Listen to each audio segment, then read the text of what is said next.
ओम नमः सिद्धेभ्यः। ओम नमः सिद्धेभ्यः। ओम नमः सिद्धेभ्यः। परमात्म प्रकाश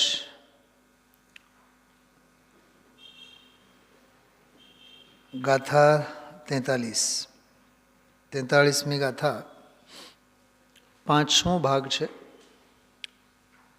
આ પહેલા બે ગાથાઓ પૂરી થઈ, 41 અને 42। આ 43મી ગાથા। આજે 44મી ગાથાથી આગળનો વિષય ગુરુદેવશ્રીના પ્રવચનમાં શરૂ થઈ ચૂક્યો છે। 44, 45 અને 46 ત્રણ ગાથાઓમાં સમ્યક દૃષ્ટિ જ્ઞાનીઓની નિંદાની મુખે કે નિંદાના બહાને એમની પ્રશંસા કરી છે। એમાં અનાદિ બંધુ રાગ અને દ્વેષ તો સ્નેહી હતા, અનાદિકાળના સાથે રહેનારા, પણ હે નિર્ગ્રંથ મુનિ ભગવંતો, તમે એમનો પણ સર્વનાશ કરી દીધો। તમે કેવા નિર્દયી છો, એમ એવી ભાષામાં સમગ્ર ત્રણેય ગાથા 44, 45 અને 46 એ આપણે કાલે પરમ દિવસે લેશું। અત્યારે તો કેવળ અને કેવળ આજે 43મી ગાથા। ગઈકાલે પણ આપણે સ્વાધ્યાયમાં સવારે લીધું, સાંજે પણ લીધું, આજે સવારે આપણે ચર્ચા થઈ છે। લગભગ સમજો ને કે 3.25 સાડા 3 કલાક 3 સ્વાધ્યાયમાં આપણે આ ગાથા અંગેની બધી ચર્ચા કરી છે। આજના સવારના સ્વાધ્યાયમાં જે ચર્ચા આવી એ અને ગઈકાલ પરમ દિવસના 2 દિવસની ચર્ચાનો બધો જ સાર આમાં આપણે આવરી લેશું। કોશિશ આપણી એટલી જ રહેશે 40-45 મિનિટના સમયગાળામાં। મૂળ વાત 5મો ભાગ છે, પહેલી ગાથા છે 41મી।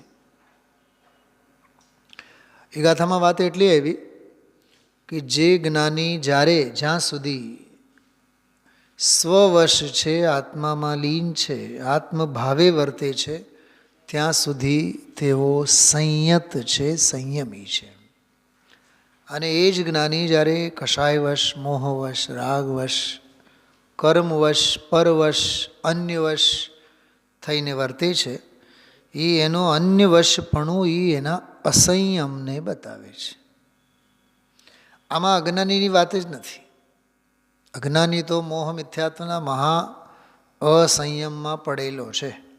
એની શા માટે વાત કરવી એમ? જ્ઞાનીને જ્ઞાની ઉપર જ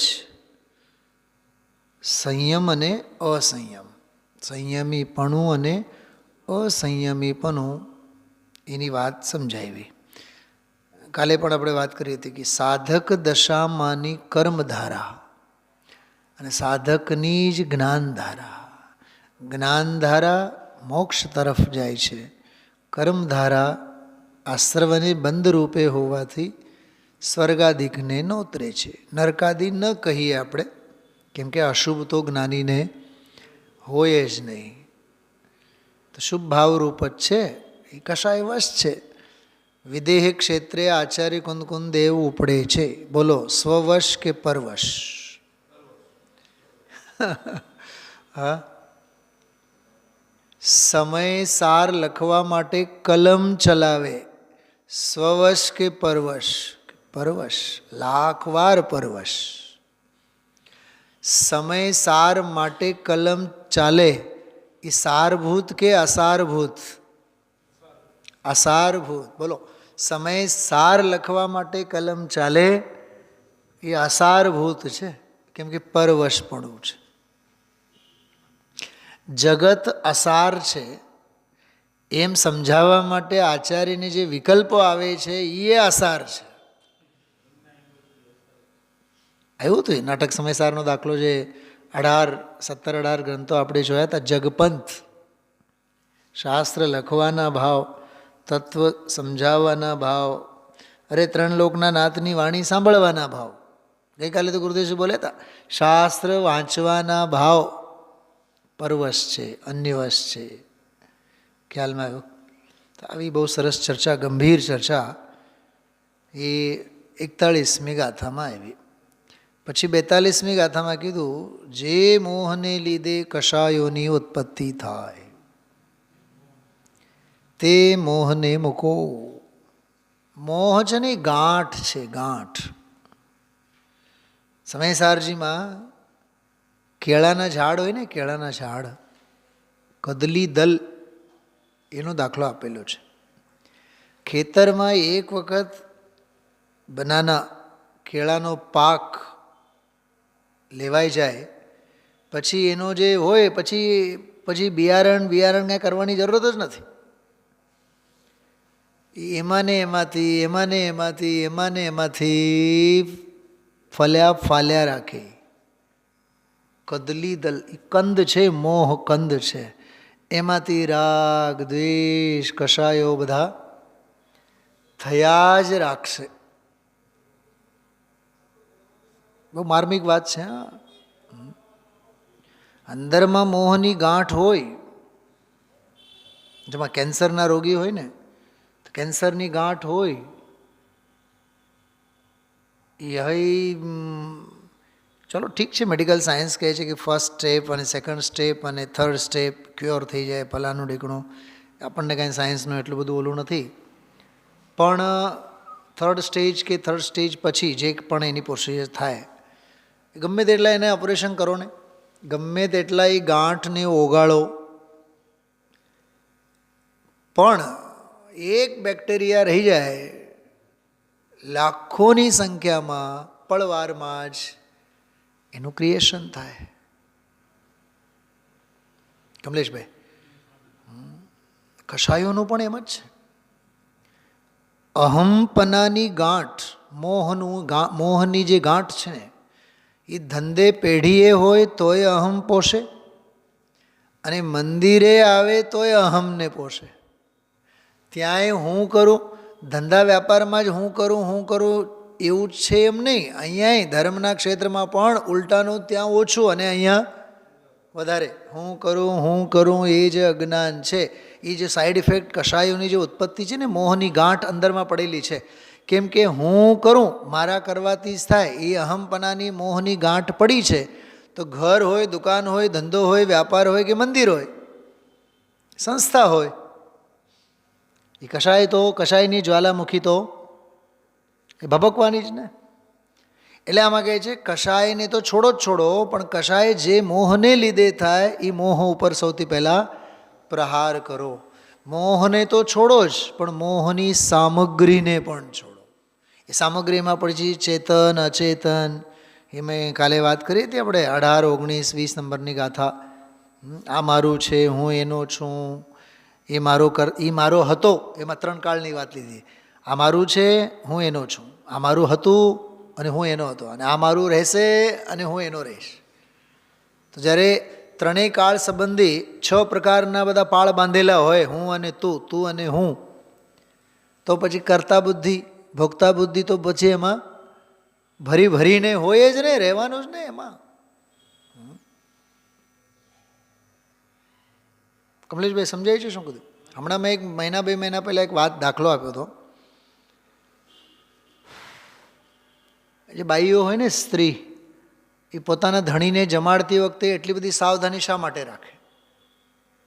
રોટલી કંઈક દાઝેલી ન હોય, બળેલી ન હોય, દાળમાં, શાકમાં બરાબર મીઠું મરચું બરાબર પ્રમાણમાં થયેલું હોય, છાશ ખાટી ન હોય, ચા વધારે ખાંડવાળી ન થઈ હોય, મસાલો તો એમાં નખાઈ જ ગયો હોય, કદાચિત પોતે ચા પત્તી વગરની ચા પી જાય, પણ પોતાના ધણીને તો કેમ આમ? મેં આનો પોસ્ટમોર્ટમ કરાવ્યો હતો અહીંયા પ્રવચનમાં. કેમ કે ધણીને છે ને, હું કમાવું છું, તો હું કમાવું છું, એ જે અહમ ધણી લઈને બેઠો છે ને, એ બાયડીને ખબર જ છે કે એને ખબર છે એ કર્તા બુદ્ધિ લઈને બેઠો છે, તો એનામાં ભોગતા બુદ્ધિ પણ છે જ. કેમ કે હમણાં ચામાં જરીક ખાંડ ઓછી લાગે તો કહેશે કમાવવા હાટું શા માટે કમાવીએ છીએ. ધ્યાન રાખવું જોઈએ તમારે. કેમ કે જ્યાં કર્તા બુદ્ધિ હોય છે ત્યાં ભોગતા બુદ્ધિ હોય છે. શું સમજાણું બતાવો? તો આના ઉપર ઘણું બધું બોલવા જેવું છે, ઘણો બધો વિસ્તાર થઈ શકે.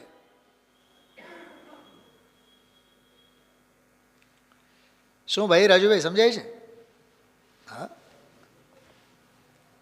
જે બિઝનેસમાં તમે નોકરી કરો છો, હવે તમારા થ્રુ જ લાખો કરોડોનો હિસાબ કિતાબ થતું હોય, હા, તમે જ ગણો, તમે જ બેંકમાં મૂકો, શેઠ માગે એટલે તમે લઈ આવીને આપો, પણ એ પૈસાનો અહમ કોને છે બતાવો? શેઠને છે. અને એ કરતા બુદ્ધિ એને છે. જો કરો છો તમે, કરે વર્કર, પણ કરતા બુદ્ધિ શેઠને, તો એના અંગેની ભોગતા બુદ્ધિ કોને? અચ્છા, કરોડો તમે કમાવો છો ધંધા વ્યાપારના નામે, પણ તમે જ્યારે ખર્ચ કરશો તો 50 રૂપિયાની વસ્તુ તમે 40 રૂપિયામાં ખરીદવાની કોશિશ કરશો, અને ઓલો શેઠ 50 રૂપિયાની વસ્તુ 500 રૂપિયામાં ખરીદશે. કેમ કે કરતા બુદ્ધિ જે લેવલની કામ કરતી હોય એ જ લેવલની ભોગતા બુદ્ધિ પણ કામ કરતી હોય. આ બહુ સાયન્ટિફિક અને બહુ ગજબનો વિષય છે.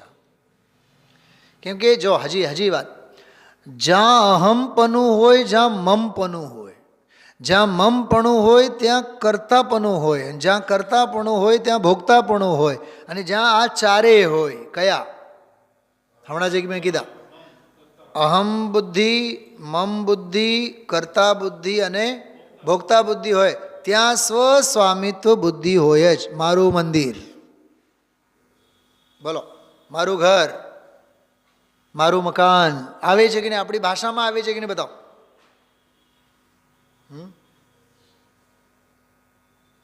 આનું નામ જ છે મોહની ગાંઠ. અને આ મોહની ગાંઠ જીવતી હોવાથી ક્રોધ, માન, માયા, લોભ વગેરે કશાયો બાય પ્રોડક્ટ, સાઈડ ઇફેક્ટમાં થાય છે. જ્ઞાનીને થાય છે?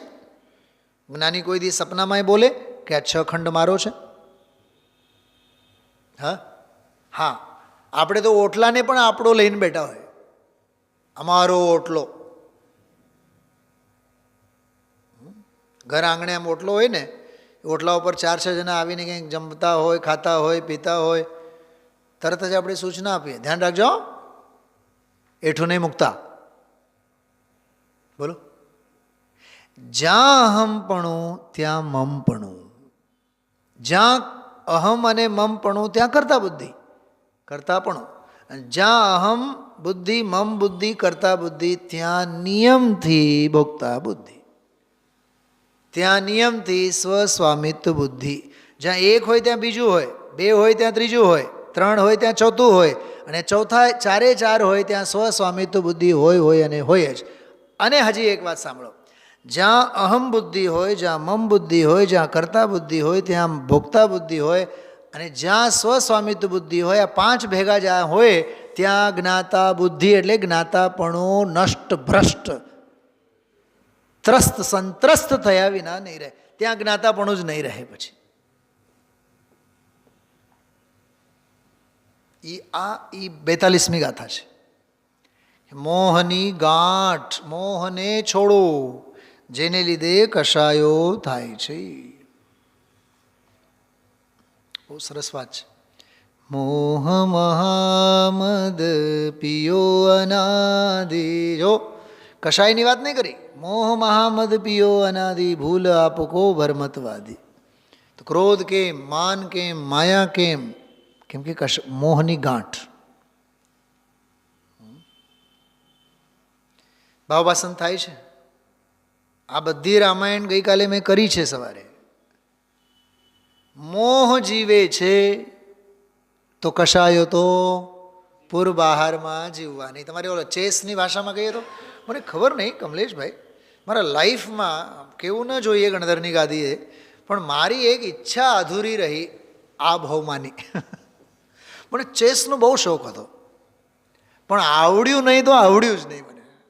તો છેવટે તો નાની દીકરીને કાવ્યાને પણ કીધું, બેટા તું મને શીખવાડ ને યાર, કેટલી વખત લઈને બેઠા છો, હવે એને આવડે પણ મને નહીં આવડે. મારી વાત સાંભળો, મને જે એમાં એક બે રૂલ્સ કહો કે જે કાંઈ ખ્યાલ છે.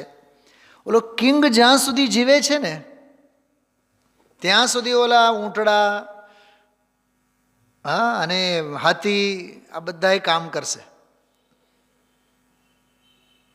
અચ્છા, ઓલા હાથી, ઊંટ, સેનાપતિ, વજીર કોની સુરક્ષામાં છે? કેવળ અને કેવળ કિંગની જ સુરક્ષામાં ને. અચ્છા, ઓલો સામેવાળો જે બેઠો છે એ કોના ઉપર મીટ માંડીને બેઠો છે? બસ મને તાગ મળે, ચાન્સ મળે એટલે સીધે સીધું હું કિંગનો જ પત્તો કાપી નાખું. મને વજીરને મારવામાં રસ નથી, હાથીને હટાવવામાં મને રસ નથી. બોલો.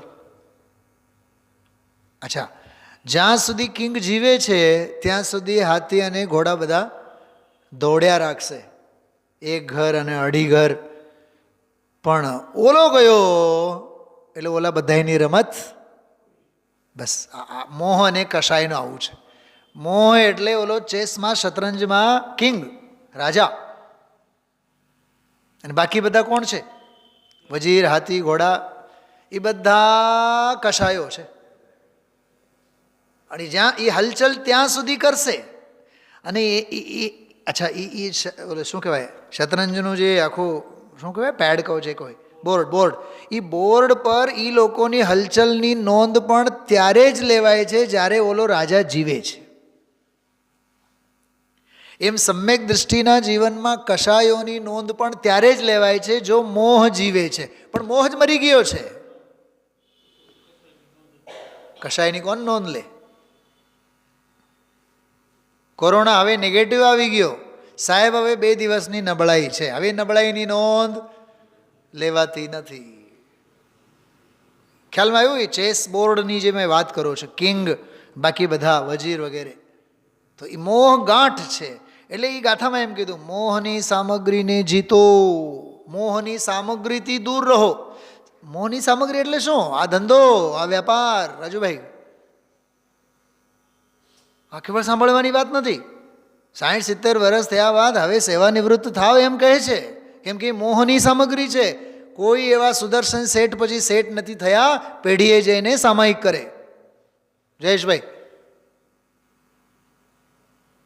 પેઢીએ જઈને જો સામાયિક થાત તો શાંતિ કુંતો અને અરરનાથને બધું છોડવાની જરૂરત જ નહોતી ને. આપણે મથ્યા રહીએ, 80 વર્ષ થયા, 90 વર્ષ થયા, હજી થોડુંક કરીએ, હજી થોડુંક કરીએ. હા, શ્વાસ ગમે ત્યારે અદ્ધર થાય, ખબર ન પડે.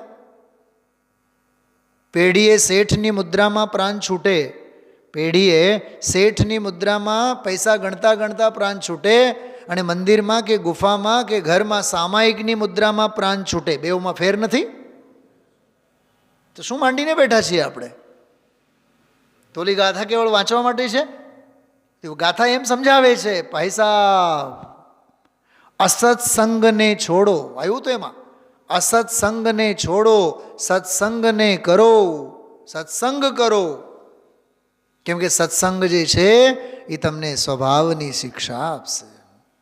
શાસ્ત્રાભ્યાસો જીનપતિનુતિ સંગથી સર્વદારે. સર્વદા આર્ય સંગતિ, હંમેશા કોની સંગતિ? સજ્જનોની સંગતિ હોવી જોઈએ. અરે સાધર્મી સાથે ઉઠો, બેસો, કલાક, 2 કલાક, 3 કલાક, 4 કલાક. કમલેશભાઈ, મને તો ખરેખર સભાના શ્રોતા કરતાં ઘણીવાર નિશાળના છોકરાઓ સારા લાગે, સત્પાત્ર લાગે. એકને એક કવિતા ચોથે દિવસે ભણાવો ને તોય ભણવાની તૈયારી હોય. મેં આજે જ એક પ્રયોગ કર્યો. મકરંદ દવેની એક રચના છે, વજન કરે તે હારે, ભજન કરે તે જીતે. તું ભજન કર, વજન નહીં કર. વજન એટલે ગણતરી, ગણતરી નહીં કર. મેં ભગવાનની આટલી પૂજાથી પૂજા કરી, આટલા પાનામાં પૂજા કરી, નહીં, વજન નહીં કર. શિખરજી હું 4 વખત જઈ આવ્યો, 25 વંદના કરી નાખી, નહીં. વજન, એ વજન છે, ગણતરી નહીં. ભજન કર, ભક્તિ કર. વજન કરે તે હારે રે મનવા, ભજન કરે તે જીતે. તારે જીતવું છે ને તો ભજન કર. તો આજે મેં ચોથી વખત ભણાવ્યું, ફરીથી ભણાવ્યું. અને છોકરાઓ આનંદથી ભણે. હા, આપણને એક ગાથા, એક વિષય, એક ન્યાય બીજે દિવસે આવે તો આપણને રિપીટેશન લાગે. હું શું કામ કહું છું? સત્સંગતિમાં હંમેશા રહો. કેમ કે સત્સંગતિ સતનો સંગ કરાવે. એટલે મોહની સામગ્રીથી દૂર રહો. એની સામે નિર્મોહ શબ્દ હતો. સ્વભાવ નિર્મોહ છે અને અનાદિ અજ્ઞાની મોહ છે. મોહથી દૂર રહો, મોહની સામગ્રીથી દૂર રહો. અચ્છા, મોહની સામગ્રી મોહ કરાવે કે નિર્મોહતાની શિક્ષા આપે? મોહ જ કરાવે નહીં, મોહમાં જ નિમિત્ત હોય ને. યાદ આવે છે પુરુષાર્થ સિદ્ધિપાઈની ગાથા, ગઈકાલે 49મી ગાથા.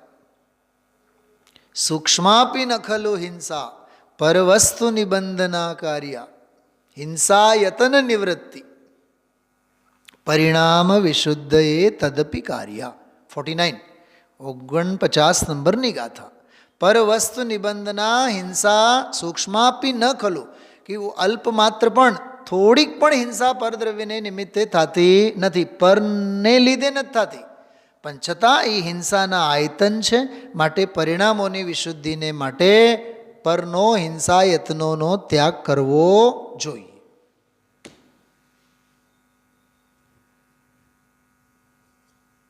ખ્યાલમાં આવે છે? હા, એ 42મી ગાથા. હવે 43મી ગાથા, જે ગાથામાં એમ કહે છે, હે ઉપાદે તત્વને જાણીને પરમ શાંત ભાવમાં સ્થિત થઈને જે નિષ્કષાય ભાવ થયો થકો નિજ શુદ્ધાત્મા મેં જેની લીનતા હોય એવા જ્ઞાની પરમ સુખી હોય છે. થોડીક મજા લઈએ, આ મોજ કરીએ. કમલેશભાઈ કહે છે કે સુખી કોણ છે? કહે છે કે જ્ઞાની સુખી છે.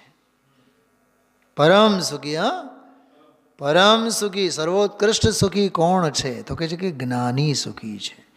કાં જ્ઞાની સુખી છે? કે તેઓ નિજ શુદ્ધાત્મામાં લીનતા સાધેલી છે. કે નિજ શુદ્ધાત્મા એ કેવો છે? કે નિષ્કષાય ભાવ સ્વરૂપે છે. અચ્છા, નિજ શુદ્ધાત્મામાં લીનતા એ કરી કેવી રીતે શક્યા? કે નિષ્કષાય ભાવે વર્ત્યા માટે. તો નિષ્કષાય ભાવે વર્ત્યા એ કેમ કરીને નિષ્કષાય ભાવે વર્ત્યા? કેમ કે શાંત ભાવમાં સ્થિત હતા. અચ્છા, શાંત ભાવમાં સ્થિત રહ્યા. ઓહો હો હો, એ કેવી રીતે શાંત ભાવમાં સ્થિત રહ્યા? કેમ કે હે અને ઉપાદે તત્વોને સારી રીતે જાણતા હતા. મળ્યું એડ્રેસ પૂરેપૂરું?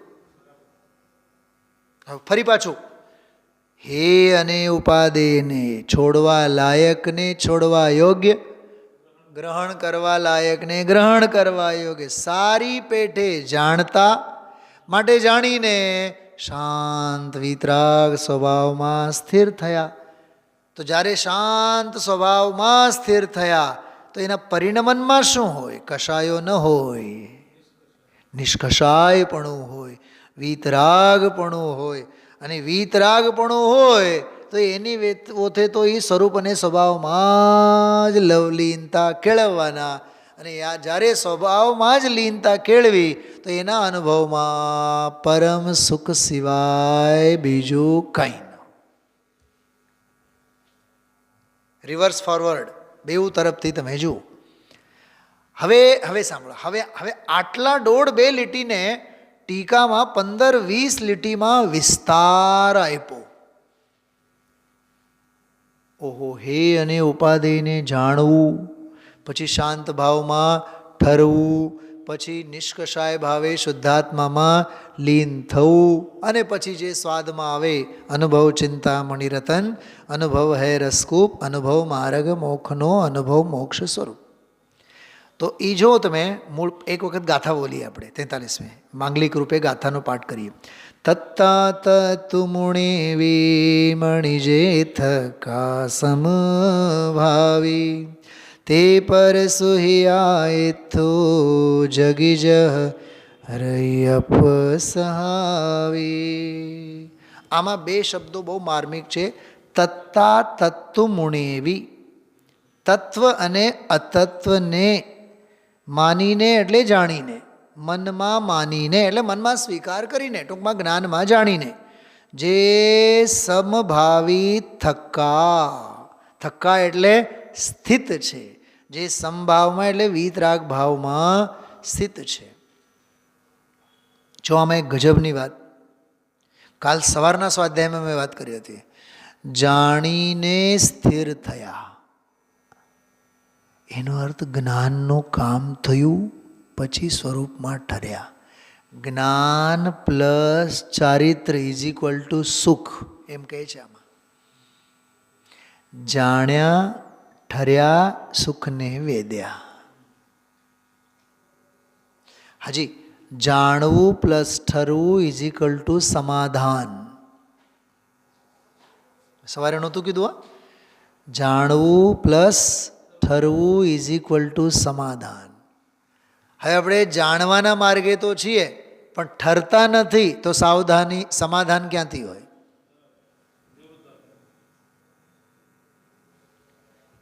સાહેબ 50 ઇંચ વરસાદ થાય તોય રાજકોટને પાણી પીવાનું ન મળે, પણ પાણી જમીનમાં સંઘરાય છે જ ક્યાં? ધોધ પડે છે,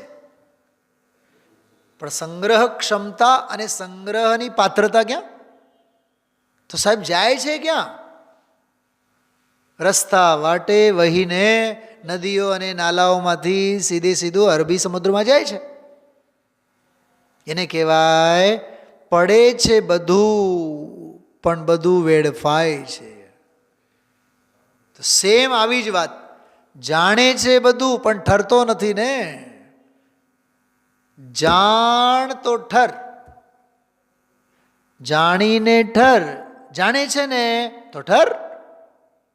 જો તું ઠરતો થયો, સ્થિરતા કેળવાતી થઈ, તો આપોઆપ અંદરમાંથી નિષ્કષાય પરિણતિ ઉછળે અને આનંદ આનંદ આનંદ સમાધાન સિવાય કાંઈ નથી. એ આ ગાથા કહે છે. સમજાય છે?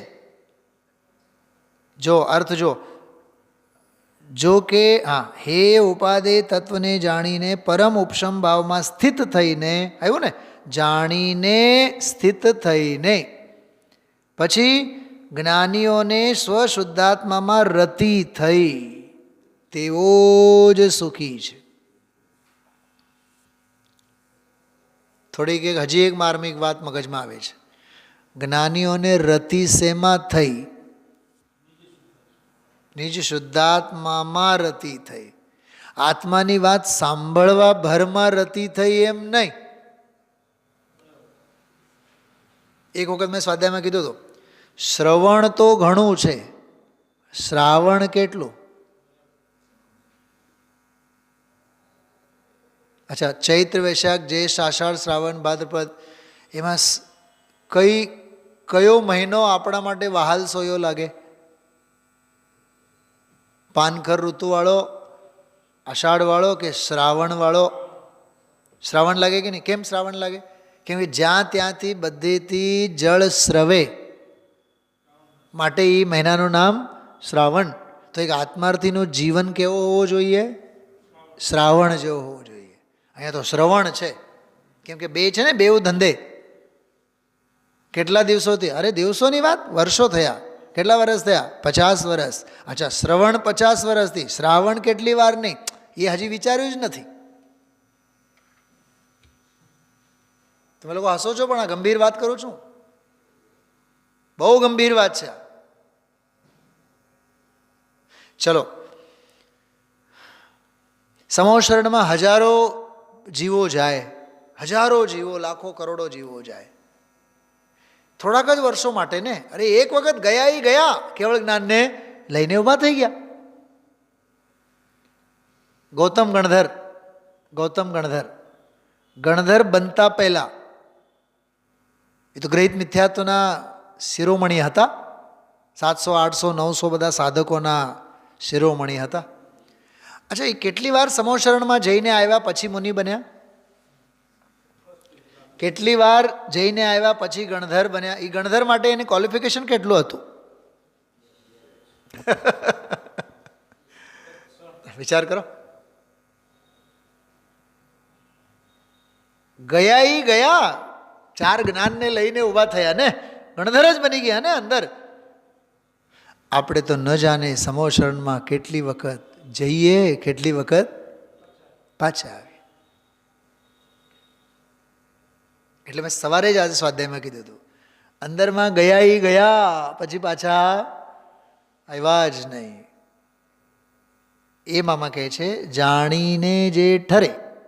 સવારે એમ કીધું હતું, સમજ્યા તે સમાયા, જે સમાયા તે જ સમજ્યા. સમાયા વિના સમજાશું, સમાયા વિના સમજાશું, અને સમજ્યા પણ સમાવાનો અભિપ્રાય ન હોય તો સમજાશું. ક્રિયાહીનમ જ્ઞાનમ નષ્ટમ, ક્રિયાહીનમ જ્ઞાનમ નષ્ટમ. સક્રિય નથી તો જ્ઞાન નકામો છે ને ગજબની વાત. જો આપણને આનું જ્ઞાન નથી, આમાં ક્યાંક આડો અવળો આડીએ તો આપણને શોખ લાગે, પણ વાયરમાં આને આડે છે અને એને શોખ લાગે છે તો નવાઈ લાગે કે નહીં આપણને? બૃહદ દ્રવ્ય સંગ્રહમાં બ્રહ્મદેવદત્ત સૂર્યે એક સરસ દાખલો આપ્યો છે. એકના હાથમાં દીવો છે અને બીજાના હાથમાં દીવો નથી. બેઉ ખાડામાં પડે છે. અપરાધી કોણ છે એમાં? બેઉના હાથમાં, એકના હાથમાં દીવો છે, એકના હાથમાં દીવો નથી. ક્ષમ્ય કોણ છે? જેના હાથમાં દીવો નથી. એ સમજી શકાય કે ભાઈ એને ખાડો ન દેખાણો, પણ હાથમાં દીવો લઈને પણ ખાડામાં પડે, અપરાધી છે, ક્ષમ્ય નથી. એમ જીનવાણીનો દીપક જેની પાસે છે, તત્વજ્ઞાન જેની પાસે છે, સમજણ જેની પાસે છે, ગુરુદેવ જેની પાસે છે, દેવગુરુ ધર્મ જેની પાસે છે, સનાતન સત્ય તત્વનો માર્ગ જેની પાસે છે, તોય અજ્ઞાનના માર્ગે છે, તો એ તો હાથમાં દીવો લઈને પણ ખાડામાં પડેલો એ મહાઅપરાધી છે. બૃહદ દ્રવ્ય સંગ્રહમાં દાખલો આપેલો છે. કમલેશભાઈ, આ લેપટોપની બાબતમાં હું મારા જેવા અભણ થાપ ખાઈ જાય એ તો સમજાય, પણ તમે થાપ ખાઓ? હા સાહેબ, એ તો હું તો ભૂલને પાત્ર છું. સમજાય છે હું શું કહેવા માગું, આચાર્ય શું કહેવા માગે છે? હા, આ તત્વજ્ઞાન અને આ જીનવાણી તો દીવો છે ને, તો સમજ્યા ને તો સમાઓ ને. यह अर्घ्य समर्पण करके प्रभु निज गुण का अर्घ्य बनाऊंगा. હવે આની આખી વિધિ જુઓ તમે. પાના નંબર 27 ઉપર ટીકા. ગઈકાલે જે પદ્ધતિએ લીધો તો એ જ પદ્ધતિએ લઈએ. નીચેથી 8-10 લીટી. इस तरह पहले निज शुद्धात्म द्रव्य को अच्छी तरह जानकर, जो अच्छी तरह जानकर, માત્ર શાસ્ત્રોની ઓથે નહીં, સ્વાનુભવ પ્રત્યક્ષ. સવારે જે મેં લીધું હતું બધું. હા, આનંદ જેની મુદ્રા છે. બોલો, નિજ વૈભવનો જન્મ થયો ને તો આનંદ ઉછળ્યો કે નહીં એમ કહે છે આમાં. અનવરત આનંદ, અનવરત સંધિ સુંદર આનંદ, અમંદ આનંદ મુદ્રિત એમ લખ્યું છે. અમંદ તીવ્ર આનંદની મુદ્રા છે જેની. એ નિજ વૈભવનો જન્મ થયા બાદ એ આનંદના તરંગો ઉછળે. તો કહે છે કે શુદ્ધાત્મ દ્રવ્ય કો અચ્છી તરહ જાણકર. એક બીજી વાત, સવારે મેં વાત નહોતી કરી, વાત કરો છો. 6 દ્રવ્યોને જાણીને એમ નથી કીધું. અહીંયા 6 દ્રવ્યને જાણવાનું કામ જ નથી. અહીંયા તો આત્માને જાણવાની વાત છે. એમાં નિજ શુદ્ધ આત્મ દ્રવ્યને. બોલો, આ અધ્યાત્મ. निज शुद्धात्म द्रव्य को अच्छी तरह जानकर और आत्म स्वरूप से विपरीत पुद्गल आदि पर द्रव्यों को भी अच्छी तरह निश्चय करके. निश्चय करके એટલે એ જડ જડ ભાવે છે, પર છે એમ નિશ્ચય કરવાનો. એટલે સ્વ અને પર અર્થાત આપા પર કા નિશ્ચય કરકે. એવું લાગે ટોડરમલજી સાહેબે અહીંથી જ લીધેલું છે. સર્વપ્રથમ દુઃખ દૂર કરવા માટે આપા પરનું જ્ઞાન હોવું જોઈએ. બિલકુલ આ છે. આપા પરનું શ્રદ્ધાન હોવું જોઈએ, આપા પરનું જ્ઞાન હોવું જોઈએ. બરોબર. પછી શું કરવાનું? બાદ મેં સમસ્ત મિથ્યાત્વ રાગાદિ વિકલ્પોं को छोड़कर. હવે જો છોડવાની વાત આવી, જાણવાની વાત આવી સ્વપરને, જ્ઞાનને પડખે સ્વપર. અને હવે ત્યાજ્ય શું કહે છે કે મિથ્યાત્વ રાગાદિ વિકલ્પો કો છોડકર હવે જવું ક્યાં कि वीतराग चिदानंद स्वभाव शुद्धात्म तत्व में जो लीन हुए हैं.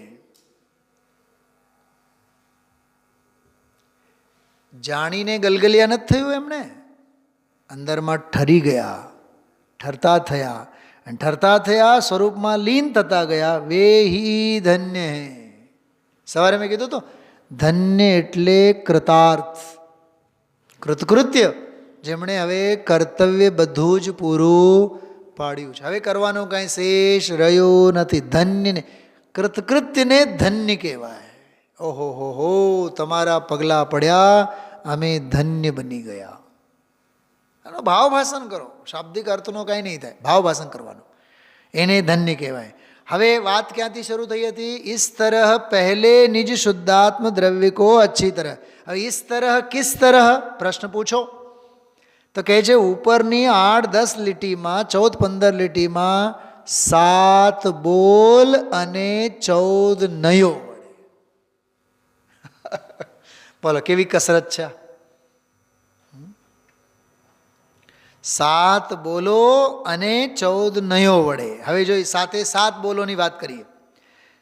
તમને દેખાય છે એમાં પહેલી લીટીમાં યદ્યપી લખેલું છે, ત્રીજી લીટીમાં યદ્યપી છે, વળી પાછું 5મી લીટીમાં યદ્યપી, 6ઠી લીટીમાં યદ્યપી, 8મી લીટીમાં યદ્યપી, પછી 9, 10, 10મીમાં અને 11મીમાં યદ્યપી. યદ્યપી યદ્યપી યદ્યપી યદ્યપી એટલે જોકે જોકે જોકે જોકે એમ. તો જોકે નિશ્ચયે આમ પણ વ્યવહારે આમ, જોકે સંયોગે આમ તો વ્યવહાર. એવી રીતે એણે 2 નયોના જોડકા સાથે 7 બોલો વડે 14 નયોની વાત આમાં કરી છે. જો યદ્યપિ યહ આત્મા વ્યવહાર નૈસે, વ્યવહાર નહીં કરે એટલે વ્યવહાર નહીંથી, અનાદિકાલ સે કર્મ બંધન સે બંધા હૈ. આપણે ગુજરાતીમાં હોય તો ગુજરાતીમાં જ લઈએ જો, એટલે તમને ઓર આનંદ આવશે. છે ને, ગુજરાતીમાં એ જ છે. જો કે આ શુદ્ધાત્મ દ્રવ્ય વ્યવહાર નહીંથી અનાદિકાળથી બંધનથી બંધાયેલો છે. જો આ બંધનબદ્ધ દશાને સ્વીકાર કર્યા તો પણ હવે બીજો પક્ષ શુદ્ધ નિશ્ચય નહીંથી, માત્ર નિશ્ચય નહીંથી નહીં, શુદ્ધ નિશ્ચય નહીંથી પ્રકૃતિ સ્થિતિ અનુભાવ પ્રદેશ એ 4 પ્રકારના બંધથી કેવો છે? રહિત છે. ખ્યાલમાં આવ્યું? આ પહેલો બોલ. એટલે બંધનબદ્ધ અને અબદ્ધ, અબદ્ધ સ્વભાવ નિશ્ચયે, બદ્ધ સ્વભાવ વ્યવહારે. એવી રીતે વ્યવહાર અને શુદ્ધ નિશ્ચય નહીંની વ્યાખ્યા. પહેલો બોલ, 2 નહીં પૂરા. બીજો બોલ તથા અશુદ્ધ નિશ્ચય નહીંથી સ્વપ્રકૃત એટલે પોતે ઉપાર્જન કરેલા શુભાશુભ કર્મના ફળનો ભોગતા છે. જો શ્રીમદજીનો ઓલો છંદ યાદ કરો, આત્મા છે તે નિત્ય છે કરતા પણ, આવે ને કરતા ભોગતા, એ બધા બોલો છો. આ તો પહેલા બોલમાં એવું બંધાયેલો છે, બંધાયેલો નથી. હવે આમાં કહે છે શુભાશુભ કર્મોને ભોગવે છે, પણ શુદ્ધ દ્રવ્યાર્થિક નહીંથી નિજ શુદ્ધાત્મ તત્વની ભાવનાથી ઉત્પન્ન એક વીતરાગ પરમાનંદરૂપ સુખામૃતને જ ભોગવે છે. 2 બોલ થયા ભોગતાના. હવે ત્રીજો, તેમજ વ્યવહાર નહીંથી કર્મના ક્ષય ટાણે જ મોક્ષના ભાજન થાય છે. આ મોક્ષનો પાત્રવાળો બોલ. એટલે વ્યવહારે મોક્ષને પાત્ર છે. જો આ બહુ ગજબની વાત છે. પણ શુદ્ધ પારિણામિક પરમ ભાવ ગ્રાહક શુદ્ધ દ્રવ્યાર્થિક નહીંથી સદા મુક્ત જ છે. એ મુક્તિને પાત્ર છે, એ ક્યાં વાત લઈને બેઠા છો તમે? એ મુક્ત જ છે. જેમ કોઈ બાળક દરિયાને પૂછે, તરસ લાગી છે?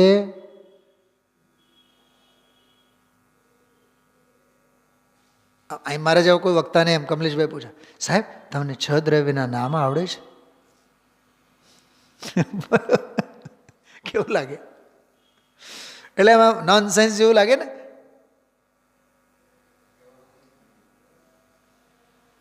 પેઢીએ બેઠા હોય એને એમ પૂછીએ તમને 100 રૂપિયા ગણતા આવડે? વકીલ સાહેબને પૂછે, સાહેબ તમને કેસ લડતા આવડે?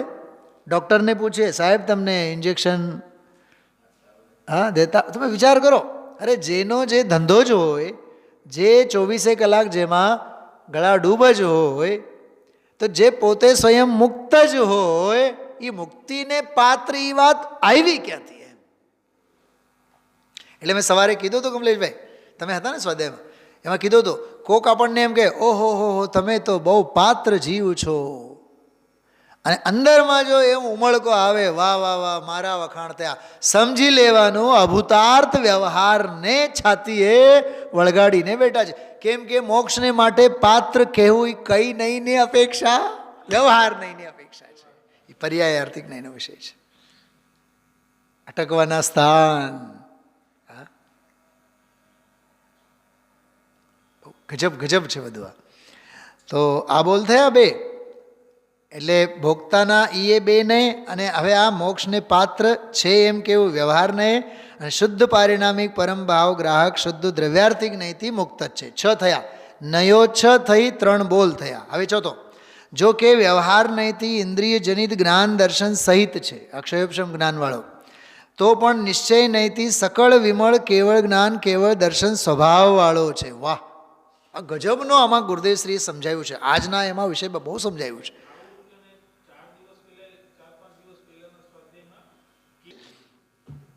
કે ક્ષયોપશમ જ્ઞાન દર્શન આદિ છે એ તો કર્મોદય જન્ય છે, ઔદયિક ભાવ છે. ખ્યાલમાં આવ્યું? ક્ષયોપશમ ભાવ છે, ક્ષાયિક ભાવ છે. અહીંયા કહે છે કેવળ દર્શન, કેવળ જ્ઞાન, એટલે ત્રિકાળ સ્વભાવ. ગઈકાલે સ્વાધ્યાયમાં ગુરુદેવશ્રી બોલ્યા હતા, કેવળીને જે કેવળ જ્ઞાન દર્શન પ્રગટેલ છે એ તો પર્યાય છે. અહીંયા જે સ્વભાવ ભાવમાં જે છે કેવળ જ્ઞાન દર્શન વગેરે છે, જે નિયમ સારમાં સહજ જ્ઞાન, સહજ દર્શન, સહજ સુખ, સહજ વીર, એ ત્રિકાળ સ્વભાવ, એની વાત આમાં કરે છે. જો વ્યવહાર નહીંથી ઇન્દ્રિય જનિત જ્ઞાન દર્શન સહિત છે, તો પણ નિશ્ચય નહીંથી સકળ વિમળ કેવળ જ્ઞાન કેવળ દર્શન સ્વભાવવાળો છે. અને સાચી જ આ વાત કેવળ જ્ઞાન કેવળ દર્શન એટલે કેવળીના કેવળ જ્ઞાન કેવળ દર્શનની વાત નથી. જે નિગોદમાં પણ પડેલો છે એને પણ કેવળ જ્ઞાન છે, એટલે માત્ર જ્ઞાન સ્વભાવ વર્તે છે. એને સહજ જ્ઞાન સહજ દર્શન એ સ્વભાવની વાત છે. આ એક વાત બોલ થયો, એટલે 4 બોલ 8 નહીં થઈ. હવે તથા વ્યવહાર નહીંથી પોતાના ઉપાર્જેલા દેહ જેવડો જ છે, આ દેહ પ્રમાણવાળો, તો નિશ્ચય નહીંથી લોકાકાશ પ્રમાણ અસંખ્યાત પ્રદેશી છે. બરોબર? હવે આગળ, વ્યવહાર નહીંથી પ્રદેશોના સંકોચ વિસ્તાર સહિત છે, તો પણ મુક્ત અવસ્થામાં સંકોચ વિસ્તાર રહિત ચરમ શરીરવાળા પ્રદેશવાળા છે. એ પ્રદેશોના કંપન અને નહીં કંપન એની અપેક્ષાએ. બરાબર? કેટલા બોલ થયા? 6 બોલ અને 12 નહીં થઈ. હવે છેલ્લો એક બોલ, જો કે પર્યાયાર્થિક નહીંથી ઉત્પાદ વ્યય દ્રવ્યયુક્ત છે. જો આ પર્યાયાર્થિક નહીંથી ઉત્પાદ વ્યય દ્રવ્યયુક્ત છે, તો પણ દ્રવ્યાર્થિક નહીંથી નિત્ય ટંકોત્કીર્ણ જ્ઞાયક જ જેનો એક સ્વભાવ છે. આ છેલ્લો બોલ તો બહુ માર્મિક છે. ઉત્પાદ વ્યયવાળો કહેવો એ વ્યવહાર નહીંની અપેક્ષા છે, પર્યાયાર્થિક નહીંની અપેક્ષા છે. કેમ કે ઉત્પાદ અને વ્યય પર્યાય ધર્મ છે, અને ધ્રુવ દ્રવ્ય સ્વભાવ એ દ્રવ્ય ધર્મ છે, ત્રિકાળ ધર્મ છે. તો જ્ઞાયક સ્વભાવ ભાવ ટંકોત્કીર્ણ તો એવો ને એવો એક સ્વભાવ છે.